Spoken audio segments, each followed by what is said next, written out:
እና አሁን እንዴት መጣ? በድጋሚ አሁን ቤተሰባችንን ልትበጠብጥ ነው? ያ ሰውዬ ጽናትን የሆነ ነገር ሳያረጋት አይቀርም። በእናትህ ቶሎ እንፍጠን።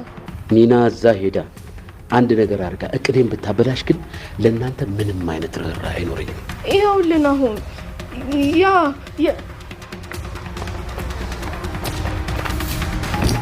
ይኸውልህ ይህን ተመልከት። ይሄ የዋናው በር ነው። ይሄ ደግሞ የውስጠኛው ክፍሎች ናቸው። ሰርቂያቸው ነው የመጣሁት።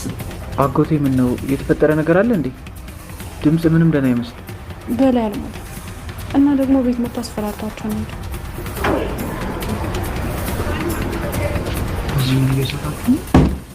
አማን አሁን የመጨረሻ እድል እሰጣለሁ። እውነቱን ተናገር።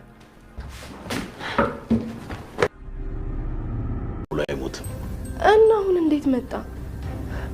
ገንዘብ ብሎ በድህነት እንድንፋቀቅ አደረገኝ እና ምን ነው የኔ ሲሆን በጣም ከበዳችሁ። አንተ ጤነኛ አይደለም፣ አረመኔ ነህ። ለአንድ ወጣት ማትራራ አረመኔ ነህ።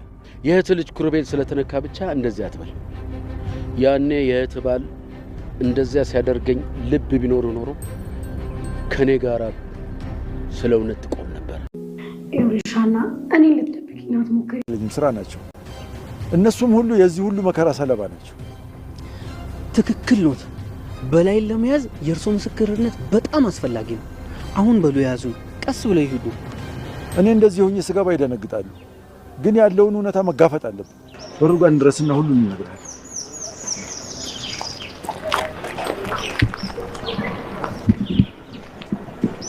አስቡት፣ እኛ ደግሞ ቁልፉ እጃችን ላይ ነው።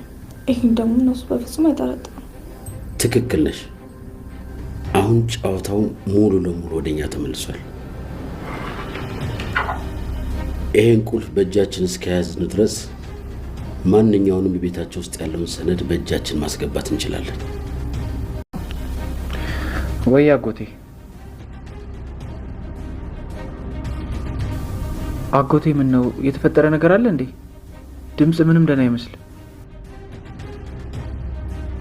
ስብሰባ ላይ ነበርኩ አጎቴ። እደውልላታለሁ እኮ ብዬ ነው። ምን ነው ጽናት የሆነችው ነገር አለ እንዴ? እሺ አጎቴ በቃ መጣሁ። ኪራ የተፈጠረ ነገር አለ እንዴ? ጽናት ምን ሆነች? አላቅም ሄደን። አንቺ መደናቀጥ ለኛ ምንም አይጠቅመንም። እንዴት ልረጋጋ አጎቴ? ሰውየው እኮ በጣም ጨካኝ ነው። ጭራሻውን ደግሞ እንዳልሞት አውቀናል። ታዲያ እንዴት ብዬ ልተኛ? እንዴት ልረጋጋ?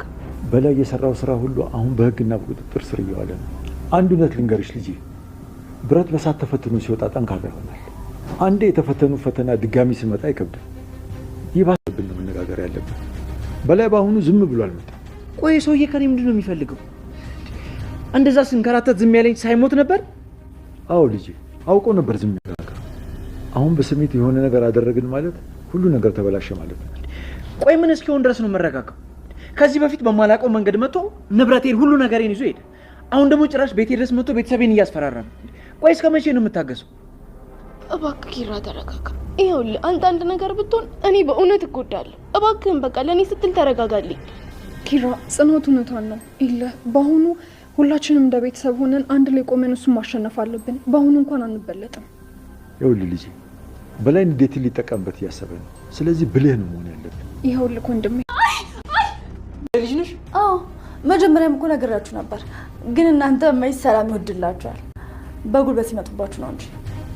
እናንተ ካዲዎች፣ በተለይ አንቺ ቤቲ ካዲ ነሽ።